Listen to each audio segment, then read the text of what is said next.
بسم الله الرحمن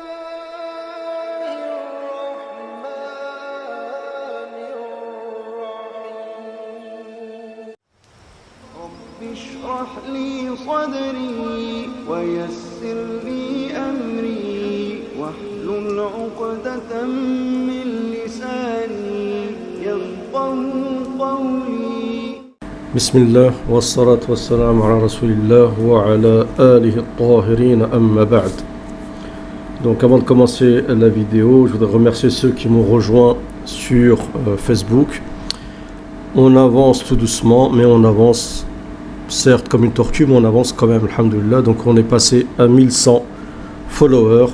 Étant donné que la chaîne YouTube, il y a plus de 100 000 abonnés, je pense qu'on peut atteindre, Inch'Allah, les 10 000 abonnés afin que peut-être faire des lives, peut-être faire des réactions sur l'actualité et d'autres choses. Donc je remercie ceux qui me rejoindront sur Facebook. Vous avez ici l'adresse, elle est là, Facebook, le décryptage. Copiez cette adresse, c'est très facile. Vous êtes sur Facebook, décrypteur, 801,1 000 abonnés. Et vous abonnez si vous le désirez, je vous remercie en tout cas. Donc maintenant passons à une vidéo un peu plus sérieuse. Donc une vidéo du laveur de mort le plus connu, Abbas Battawi. Donc on a fait pas mal de décryptage de ces vidéos sur ma chaîne. Le problème de cette vidéo, c'est que l'image est claire, mashallah, c'est rare. Mais celui qui a fait le montage de cette vidéo, il a mis la nashid trop fort. Donc j'ai du mal à décrypter, mais on va essayer de le faire. Et au montage, j'essaierai de baisser le niveau de sa voix et d'un nashid pour que vous puissiez écouter la traduction, Inch'Allah Ta'ala. C'est une histoire qui fait flipper. Je vous invite à mettre un j'aime, à partager la vidéo et à vous abonner si vous n'êtes pas abonné. Bismillah.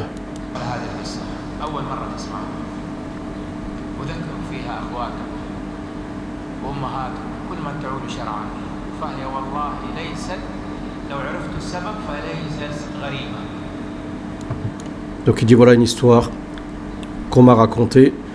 Vous allez voir comment que c'est une histoire réelle. Et il dit je vous invite à la raconter à vos sœurs, à vos mères, à vos tantes, ainsi de suite. Et vous allez voir, il dit que la cause qu'il y a dans cette histoire, qui est liée donc bien sûr à un lavage mortuaire, et pas quelque chose d'étrange parmi la communauté, on va dire les femmes en général, mais la communauté plus précisément musulmane.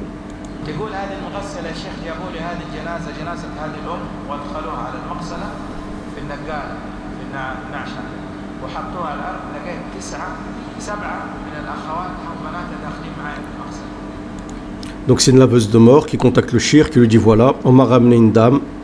Et ceux qui l'accompagnaient, il y avait entre 7 et 9 femmes qui accompagnaient donc cette dame qui portait, qui ont ramené donc cette dame-là.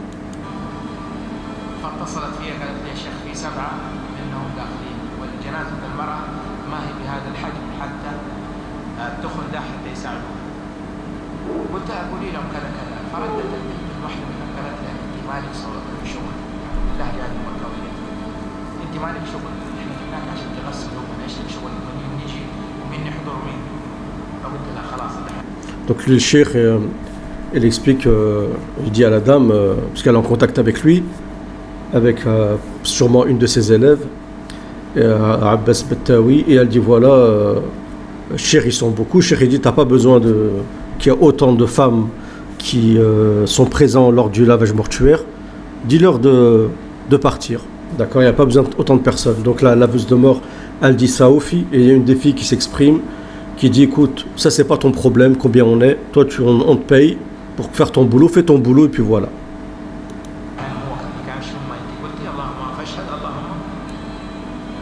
Donc la leveuse de mort, elle dit ok, moi je vous ai prévenu, maintenant je prends Allah à témoin, je prends Allah à témoin, je prends Allah à témoin.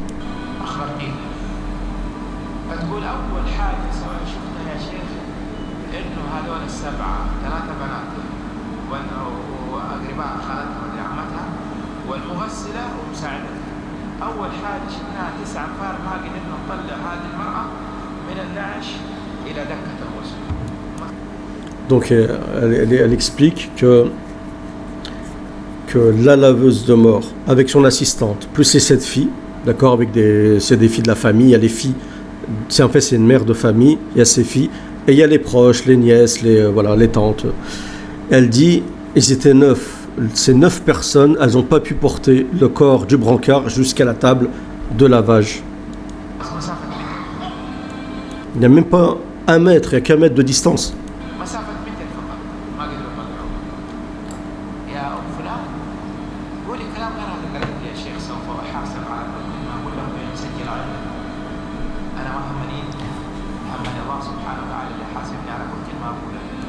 Donc le cheikh lui dit, attends, t'es sérieux, ce que tu dis c'est vrai ou pas?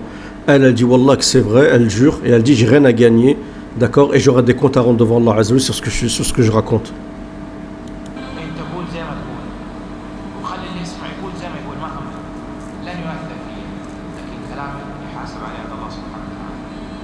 Je me soucie pas ce que les gens disent, mais je sais que j'aurai des comptes à rendre sur ce que je dis, ce que je raconte ici, ce témoignage devant Allah Azza wa Jalla.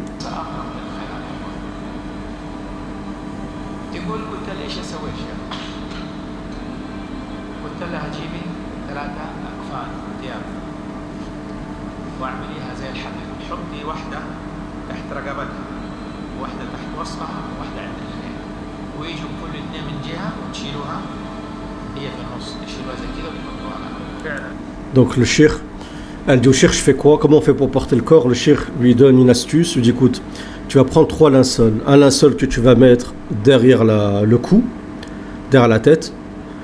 Un linceul que tu vas mettre vers le bas du dos. Et un linceul que tu vas mettre vers les pieds. D'accord? Et chaque personne, 2 personnes, une personne va porter le linceul de chaque côté. Ça fait 3 personnes, ça fait 6 en tout. Et ils portent comme ça le corps.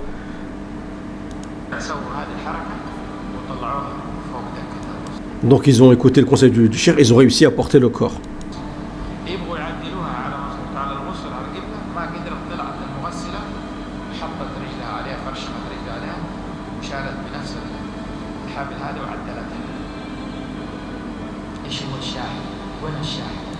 Ils ont eu même des difficultés pour diriger le corps vers la Qibla.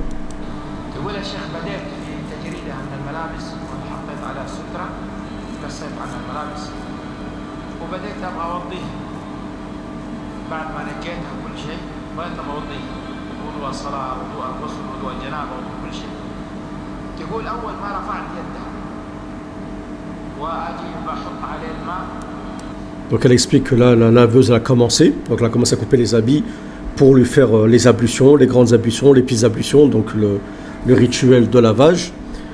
Et elle commence à prendre une tasse pour lui verser de l'eau, vous savez, de l'eau pour laver le corps. Et subhanallah, truc de fou, la personne défunte, elle fait quoi? Elle l'attrape comme ça, la laveuse de mort, et elle lui coince la main pour pas qu'elle verse de l'eau, comme si elle voulait pas être lavée. Ajib.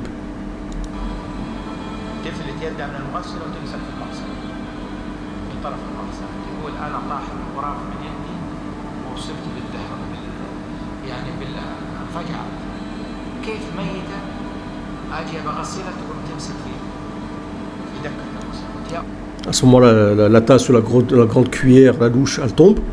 Et à ce moment-là, la laveuse de mort, elle est estomaquée, elle reste comme ça, ébahie. Comment une personne qui est défunte, comme ça, elle vient, elle pose ses mains sur moi et elle m'empêche de verser de l'eau.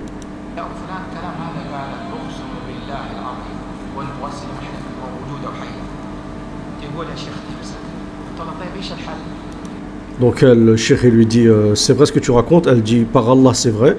Et le cheikh il explique qu'il a, jusqu'à aujourd'hui, il a son témoignage, en plus elle est encore vivante, au moment où le cheikh avait fait la vidéo.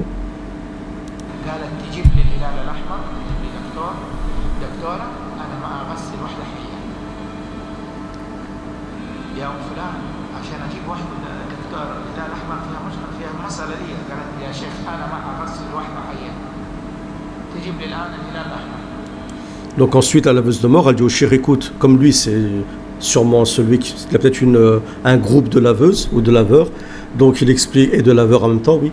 Donc elle explique au cheikh, elle dit, écoute, moi je ne peux pas laver une personne qui est vivante, contacte le Croissant Rouge, qui envoie un médecin et qui atteste, qui vérifie si le corps est vivant ou pas.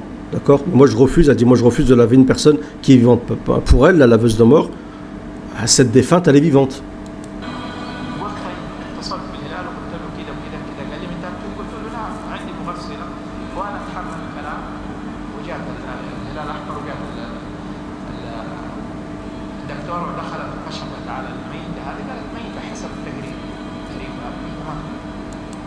Donc le shir dit écoute, t'engages ma responsabilité. Donc elle est déterminée, elle dit oui, moi je la lave pas, moi je suis convaincu qu'elle est vivante. Donc le shir contacte le croissant rouge et ils leur disent de vérifier. Et le croissant rouge dit au shir vous êtes sûr? Il dit oui, c'est sur mes épaules, j'en prends la responsabilité. Donc une personne du croissant rouge se rend chez la laveuse de mort et ils voient le rapport, ils font sûrement un examen et voilà, et ben ils confirment qu'elle est réellement décédée conformément au rapport médical.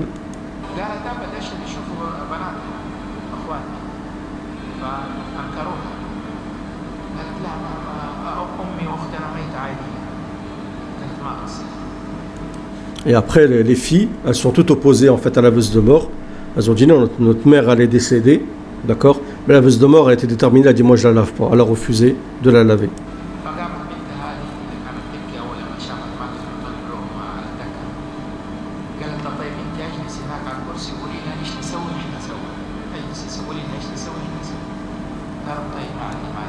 Ensuite, une des filles, elle a dit, genre de porte-parole, c'est qu'au début, elle s'exprimait s'adressait à la laveuse de mort. Écoute, dans ce cas-là, assis-toi. Nous, on va laver notre mère. Dis-nous juste ce qu'on doit faire, c'est tout. Et nous, on le fait. Donc la laveuse de mort, elle a acquiescé.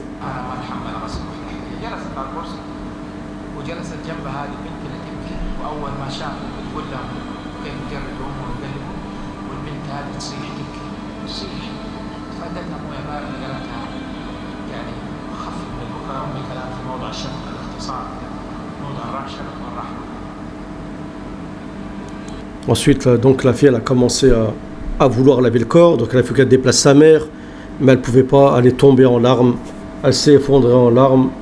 Donc la laveuse de mort, elle a vu ça, elle lui a donné un verre d'eau, elle a essayé de la calmer, et il explique que c'est vraiment une position où il faut de la miséricorde, comment dire, de la compassion, d'accord? Parce qu'elles sont face à leur mère ou pour les autres, face à une proche.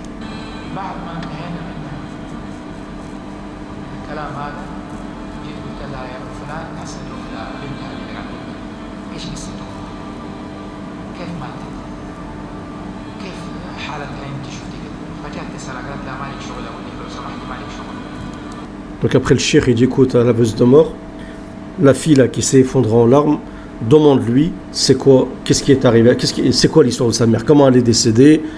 Il y a sûrement quelque chose. C'est pas normal que au début ils ont du mal à la porter, ensuite elle comme ça elle bloque, c'est qu'il y a quelque chose. C'est comme si le corps réagissait comme ça, soit on va dire dans une dimension du monde du barzakh, ou soit peut-être, je sais pas comment expliquer ça, mais peut-être, je sais pas. Voilà, je sais, j'ai pas d'explication en fait.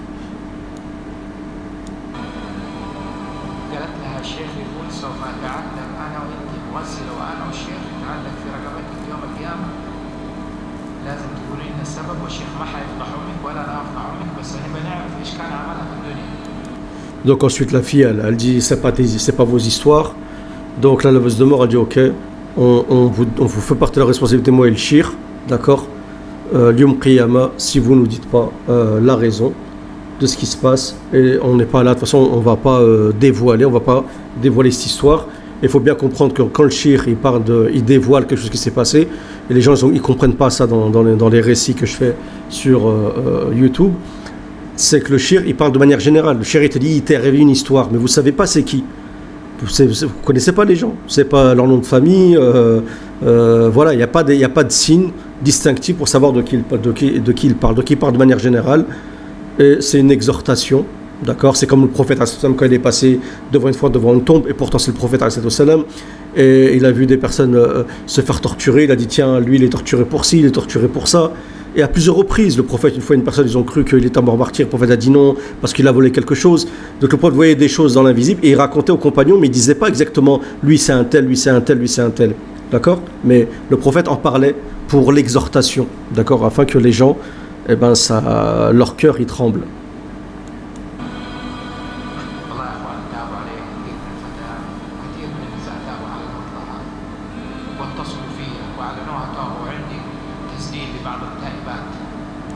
le chéri jure qui dit que beaucoup de sœurs, beaucoup de femmes en général, sûrement en Arabie Saoudite, se sont repentis à Allah Azza wa Jal grâce à cette histoire-là. Et il dit j'ai les tesjil, donc les enregistrements de personnes qui l'ont appelé, qui ont avoué s'être repentis suite à cette histoire.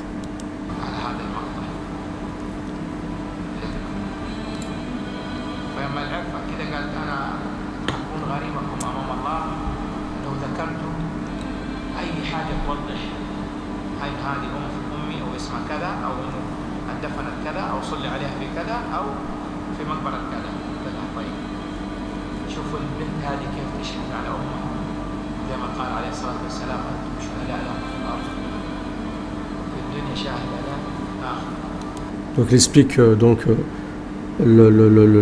les gens sont au courant en fait. Les gens savent comment vous étiez, les proches savent comment vous étiez durant votre vie, ce que vous avez fait, ce que vous n'avez pas fait, vos grands défauts, vos qualités, ainsi de suite. Donc il explique que, je ne sais pas s'il y a un hadith, mais il lui dit apparemment qu'il y a un hadith, comme quoi nous sommes les témoins de ces gens-là qui décèdent, d'accord, sur la terre. Nous sommes témoins de ces gens-là, d'accord. Donc les gens qui vous entourent sont témoins de qui vous êtes en réalité.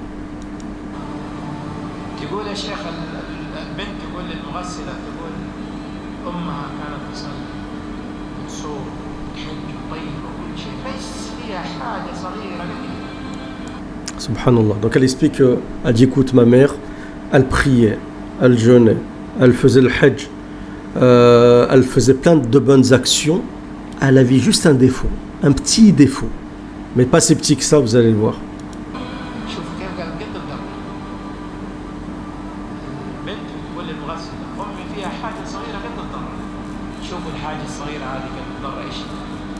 Et chérie dit regardez cette chose si petite, c'est quoi?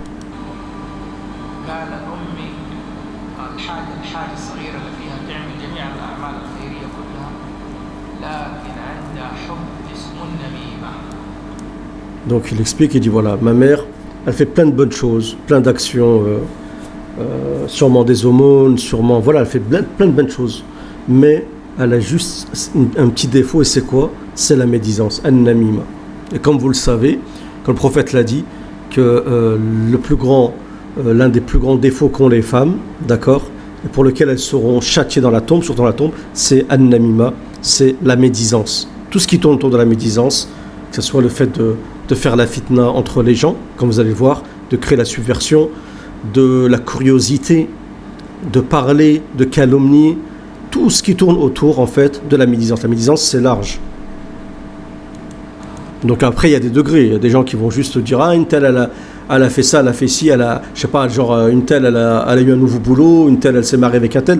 Ça va pas plus loin. Mais il y a des degrés. Mais il y a des gens, ils font carrément de la médisance. Une telle, elle a dit ça sur toi. Une telle, je sais pas quoi, regarde, l'autre il fait ça envers un tel, il le fait pas envers un autre, ainsi de suite. C'est vraiment avec une intention de créer la fitna. Et là, c'est un autre degré. Là, c'est un autre level. Et c'est vraiment dangereux. C'est un peu une sorte de forme de sorcellerie en réalité.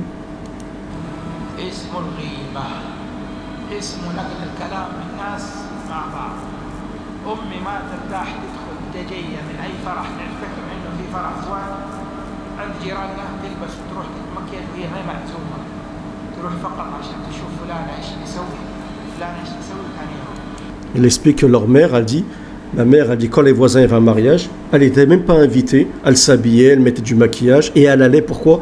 Uniquement pour aller espionner, savoir ce qu'une telle elle a fait, un tel il a fait, écouter les ragots, savoir voir à peu près une telle, voilà, observer et essayer d'avoir des informations. C'est vraiment influent en réalité. On va pas se mentir, chez beaucoup de femmes, il y a ce défaut-là. Et vraiment, des fois, c'est énervant parce que ça engrange d'autres choses. Pourquoi c'est grave?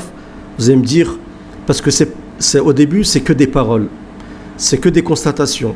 Mais ensuite, ça peut aller loin. Ça peut aller vers le in, ça peut aller vers le hasad, ça peut aller vers le sihr, ça peut aller vers la calomnie, ça peut aller vers quelqu'un qui va monter la tête à quelqu'un d'autre. Vous voyez, le danger, il est où? C'est pour ça que c'est grave.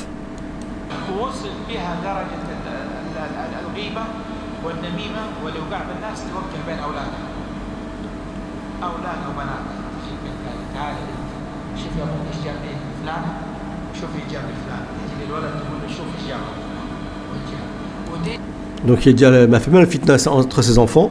Elle dit regarde l'autre, ce que ton père il lui a ramené, l'autre ce que l'autre il lui a pas ramené, voilà. Donc elle fait même la médisance et la fitna, donc la subversion, le désordre dans ses enfants.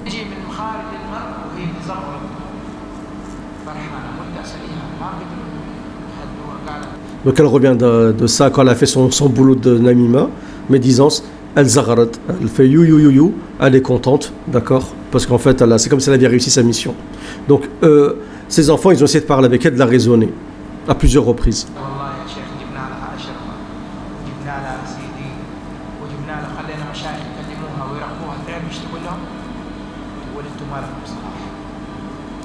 Donc elle dit, ils ont tout essayé ses enfants.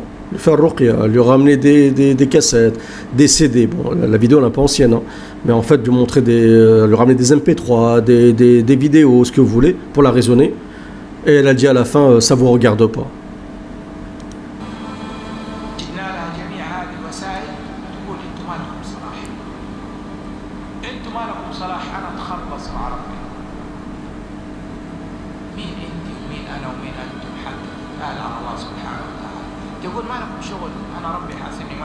Donc elle dit toujours ce que disent les personnes qui sont en porte-à-faux. Vous êtes qui pour me juger? Vous n'êtes pas à la place d'Allah Azza wa Jalla. Vous êtes qui vous pour me juger? Voilà, genre ça vous regarde pas. Voilà, en fait je peux faire ce que je veux. Vous n'avez pas le droit de me juger. Donc c'est la liberté totale. On fait ce qu'on veut. Allez, on fait le désordre et tout le monde doit se taire.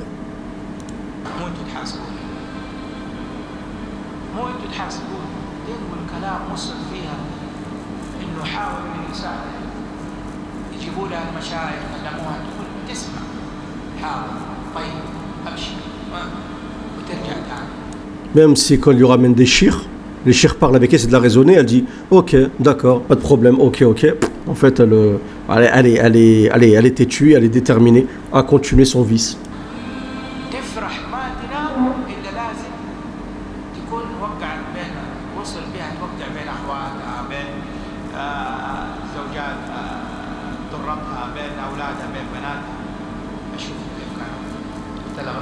Donc elle fait même la subversion entre ses enfants, ses filles, les épouses des garçons, ainsi de suite. Donc voilà, toutes les personnes qui l'entourent.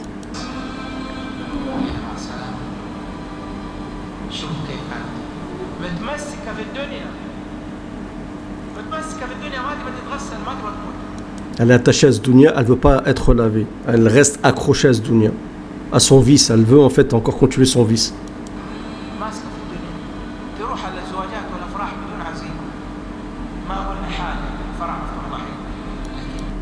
Elle dit elle va dans les mariages, elle n'aime pas inviter. Des fois, des mariages sont ouverts, elle rentre comme ça sans être invitée, juste pour voilà, pour regarder, pour constater, pour parler, pour faire de la médisance, pour médire.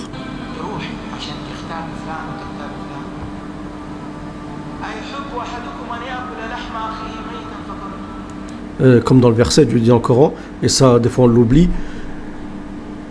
Est-ce que l'un d'entre vous aimerait manger la viande de son frère vivant,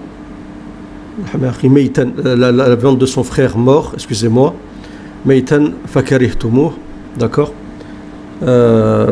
qui aime manger la viande, la chair de son frère et de sa sœur? Personne. Et pourtant, on ne se rend pas compte, mais il y a des gens, c'est des zombies, et ils sont là en train de manger constamment de la chair. Alors bien sûr, tout le monde, à un moment donné, peut être amené à faire de la médisance, voilà, mais il faut essayer de se contrôler au maximum, contrôler sa langue. C'est pour ça qu'Abou Bakr Siddiq tenait sa langue et de la tirer comme ça en disant c'est toi qui es emmené en enfer.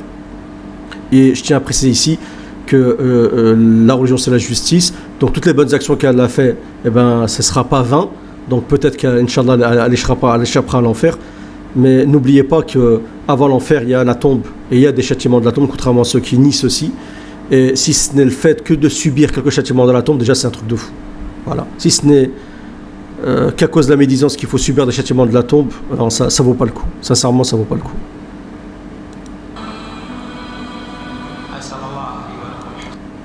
Amin. Donc on dit, on demande à Allah husn al-khatima, la bonne fin, en espérant qu'Allah Azza wa Jal nous protège de l'animima. Donc l'exhortation de cette vidéo, c'est éviter la médisance, parce que des fois vous pensez que c'est quelque chose de vain, d'accord. Des fois vous pouvez dire une telle personne a de bonne qualité, c'est de la riba, c'est déconseillé. Personne, par exemple, ah ben une personne elle est comme ça, comme ça. Le fait juste de parler sur une personne en généralité, c'est pas bon. C'est de la riba. D'accord, il vaut mieux éviter au maximum, mais surtout la médisance. Un tel il a fait, l'autre il a fait, regarde, t'as essayé de monter les gens entre eux. Non, faut pas, quand quelqu'un il vient et te raconte des histoires sur l'autre, l'autre elle a fait, l'autre elle a dit, nanana, il faut lui mettre un stop, d'accord, et éviter de. D'accord, à part, il y a des exceptions bien sûr, la personne qui a subi une injustice qui dit un tel ou une telle elle m'a fait, Dieu dans le Coran dit la yuhibbullah al-jahra bis-su la yuhibbullah al-jahra la yuhibbullah لا يحب الله الجهر بالسوء لا يحب الله الجهر بالسوء من القول إلا من ظلم. Dieu n'aime pas ceux qui dit à haute voix des mauvaises paroles, à l'exception de ceux qui ont subi une injustice. Voilà, donc des fois tu subis une injustice, tu te sens lésé, c'est plus fort que toi, tu te plains. D'accord, tu es dans ton droit, faut pas en abuser, mais voilà, ça c'est une exception. Mais autrement, si c'est pas pour une mise en garde, si c'est pas pour des raisons valables, pour prévenir le mal de quelqu'un ou des raisons, voilà, il y a des raisons que les savants ont citées. Bah franchement, il vaut mieux éviter parce que ça peut être chaud. Vous le voyez dans cette vidéo, c'est vraiment flippant. En espérant que cette vidéo vous a plu, c'est le cas, j'aime un partage et n'hésitez pas à réagir dans les commentaires. Je vous remercie pour votre écoute. Salam à tous. Je vous attends sur Facebook et sur TikTok.